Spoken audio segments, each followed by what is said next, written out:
Owen. He/they, the Computer Games Promotion and Marketing Assistant from Mammoth University. Would you like to introduce yourself with your name and the year you graduated in? My name is Sean Martin. I graduated in 2019 with a degree in computer games technology. Can you briefly tell us what your job role is and what led you to pursue this position? I'm currently a senior software engineer at Think Money, a Manchester-based bank.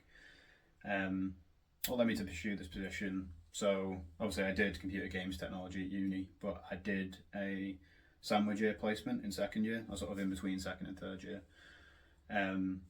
which was obviously just like a general software placement for a company called Team NetSol. And sort of during that time I realised actually I quite just liked programming. I didn't necessarily need to work in games. So from there I sort of got a string of software jobs. So worked there until I graduated. So I worked through that sandwich second year and then through my third year. From there I got a job at Raytheon when I graduated in 2019. Worked there for 3 years. That was in sort of military defence stuff.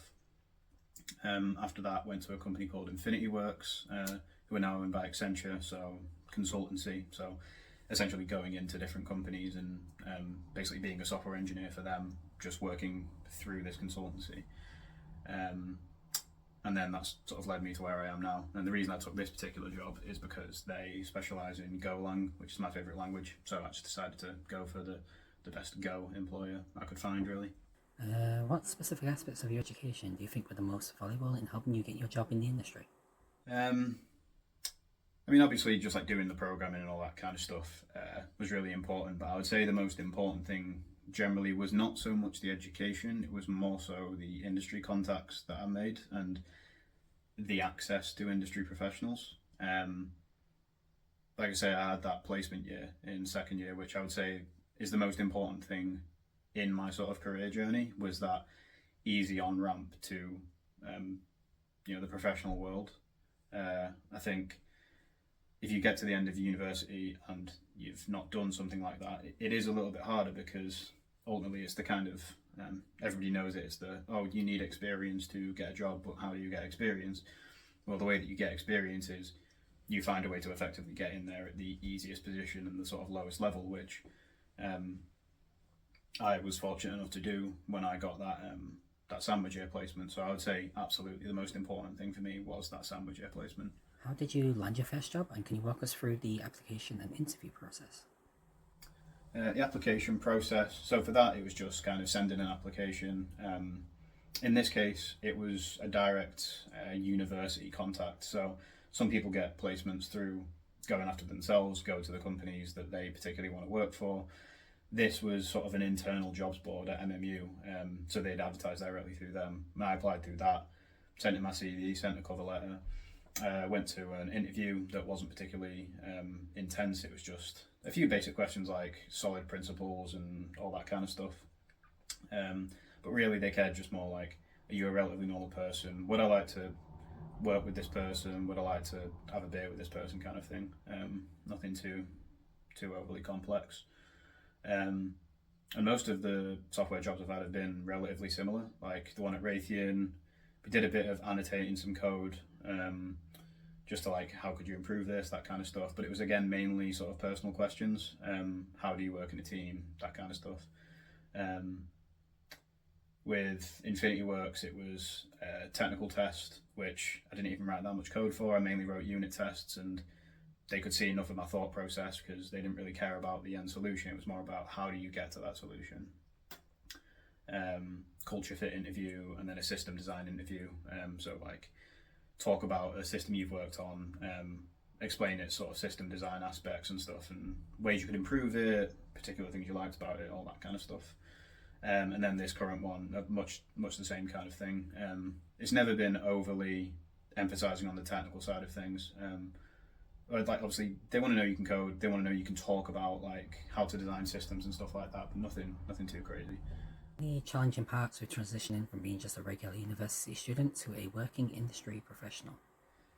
I would say that actually being in the industry is easier than being a student personally. I think partially because, if you are struggling with something, you probably going to go and ask your lecturer. Well, your lecturer has 300 or however many students that they're helping out and marking the papers for and things like that, there's only so much help they can give. And the rest of your students, maybe there are people who are like further ahead than you that you can ask for help, but again, they're in relatively limited supply and they don't necessarily have any actual motivation to help you as such.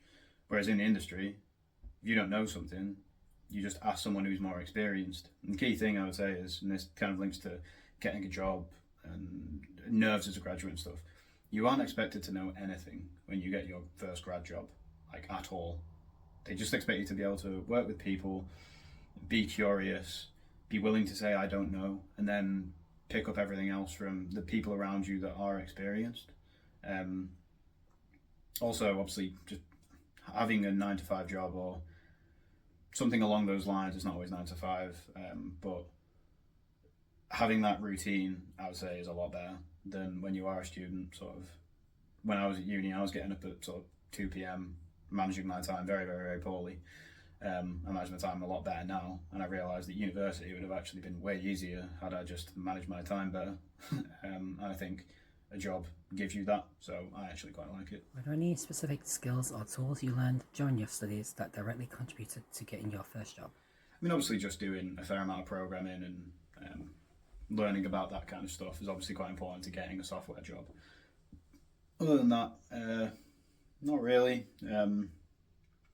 I'd say definitely for my Team NetSol job, like, again, they didn't really need me to know that much. And getting my job at Raytheon, my first post-grad job, I think a lot of the skills and the technologies that I talked about in that, I'd actually picked up from working for Team NetSol. So like using the terminal properly,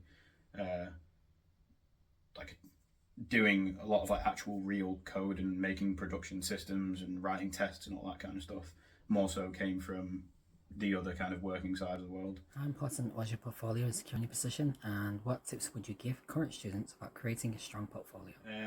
Not a proper one, really. I had a few little like side programs I'd done, but nothing concrete.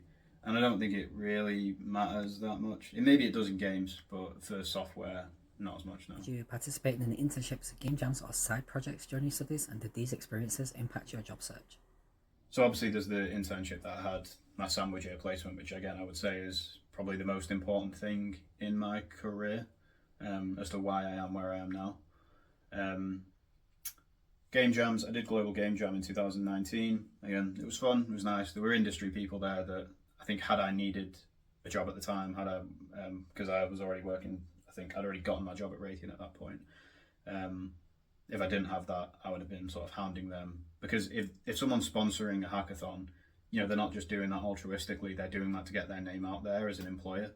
And chances are, if you hound them, you might be able to get an internship at their company or something like that. So the main thing I would say for anything like a game jam, or just generally anything where there is an industry person there at uni, like they're there because they want to meet students, because they want to hire people at some point. And if you can get in their contact book very early, that's insanely important. Like, I'd say the most important thing about if you're looking to get a job after uni and not go into academia generally is get chatting to those people who are in the industry. Looking back, is there anything you wish you had done differently during your studies that might have made your job searching easier? Differently? Not particularly. I think I've done pretty well from uni. I guess if anything, just build more stuff in the free time that you have at uni. Like, the thing is, obviously uni is not free, but when you have a maintenance loan and a maintenance grant, and all you have to really do is your university work, which I guess whilst you're there, it can be like quite difficult because you are still learning loads of stuff. But ultimately, something I realised in my third year, like my third year was probably the easiest out of all my years at uni, because I'd had that year in industry. I'd had proper time management. I was somewhere 9 to 5 for a year. So when I went into third year, I just kind of kept that routine and realised if I just use that 9 to 5 time as like my university work time, everything became so much easier, and I was able to do my assignments so much earlier and then have loads more free time in the day. And in that free time in the day, I just wish I'd built more external stuff, like the opportunity to start a business or like even just like create cool side projects. You have so much time to do that during uni, and it's the best time to do it. There's a reason why the Facebooks and things like that are founded during uni is because they have the time to do that. Mark Zuckerberg would have never founded Facebook if he worked 9 to 5 during that time. So, there's that. What advice would you give to current students or recent graduates who are struggling to break into the games industry in particular? I guess given my alternative perspective on that is just because you're doing games doesn't necessarily mean you have to do games professionally afterwards. I'm quite fulfilled in the software industry, and I obviously got into programming by doing games. So I did computer games technology because I played loads of games at uni, and played loads of games at college and in my life and stuff like that. When I got that second year placement, because I was just willing to take sort of any placement that I could, it was just a general software one. I realised actually it's all just programming at the end of the day. It's all just problem solving, and I really enjoyed that and continued on down that path. But that's not to say that just because you don't go into the game industry doesn't mean you're not going to use the same skills. So I've got a mate that just left a job at Behaviour, mate, like Dead by Daylight, stuff like that. It's been in the games industry for 7 or 8 years, but has now gone into military simulation. But using all the same skills, he's an Unreal Engine developer. They're using Unreal Engine there. The main difference being he's making a lot more money there because the games industry famously isn't that well paid, just to be brutally honest about it. There is a lot of people that want to work in games, and when there is an excess of supply of people that want to do something, they're going to pay less. And that's completely okay if that's what you want to do. If you really have a passion for games and you want to do that, that should be what you should pursue. But don't think that, the games industry is the only place where you can use those skills, because there are other ways you can use them, and then you can go into totally different stuff, like I say, just doing general software. So I would say don't close your options down to, games industry, which realistically is a small handful of companies that are employing. That was the last of the questions, so thank you very much for joining and see you later.